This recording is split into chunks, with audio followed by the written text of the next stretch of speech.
18 কোটি মানুষের অধিকারকে আজীবনের জন্য ফেরত আনবো ইনশাআল্লাহ। এই বৃষ্টিতে ভিজে ভিজে প্রতিবাদ করে বাংলাদেশের মা বোনের মন শান্তি করব। এই খুনি হাসিনার দূষণদেরকে বাংলাদেশ থেকে বেঁচে ফেলতে হবে, একজন করে নিয়ে ডাস্টবিনে ফেলে দিতে হবে।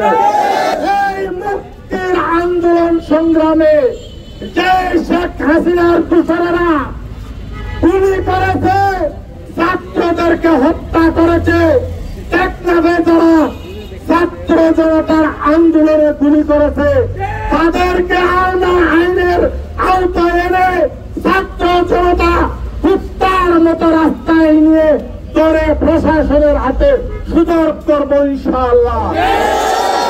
আওয়ামী লীগ অন্যায় করেছে, জুলুম করেছে, তাই এই আওয়ামী লীগকে 17 কোটি 18 কোটি মানুষ এবং ছাত্র জনতা আন্দোলন করে বাংলাদেশ থেকে বিতাড়িত করেছে, জুলুমবাজি করেছে, বাজারে ডাক দিয়ে বিভিন্ন মানুষ কাছ থেকে চাঁদা তুলেছে, সেই চাঁদা আমরা আর তুলতে দেব না।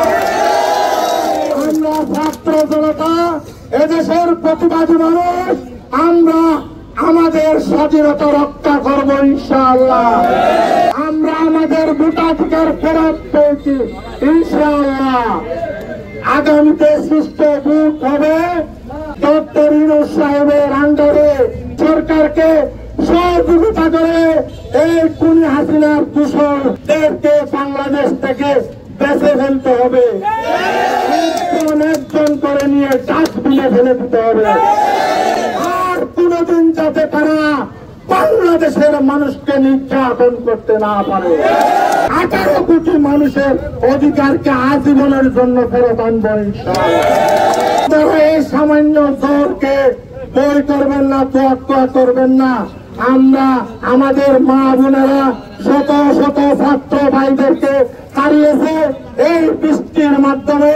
এই বৃষ্টিতে ভিজে ভিজে প্রতিবাদ করে বাংলাদেশের মা বোনের মন শান্তি করব, 18 কোটি মানুষের অধিকার ফেরত আনবো।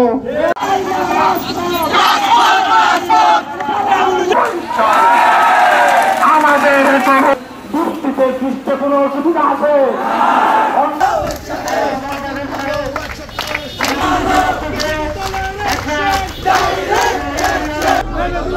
আজকে সারাদিন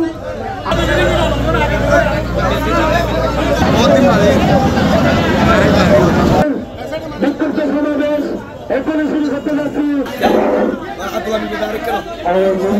অনুরোধ করছি টেকনাফ পৌর কৃষক দলের সংগ্রামী প্রধান অতিথি টেকনাফ পৌর কৃষক দলের হবে এবং শহীদের প্রতি স্মরণ করে বাংলাদেশের চাঁদা ডক্টর মোহাম্মদ ইউনূস আন্তর্জাতিকভাবে সম্মানিত একজন ব্যক্তি, যিনি বাংলাদেশের একমাত্র বাঙালি যিনি নোবেল পুরস্কার পেয়েছেন। আপনারা আমরা সবাই সহযোগিতা করব। আমি সবার কাছে এই আহ্বান রাখবো। 47টা মামলার আসামি, আমাদের অফারটা কি ছিল আপনারা বলেন? এই আজ্ঞাবহ পুলিশ বাহিনী শিক্ষাটা পেয়ে গেছেন 2024 সালে।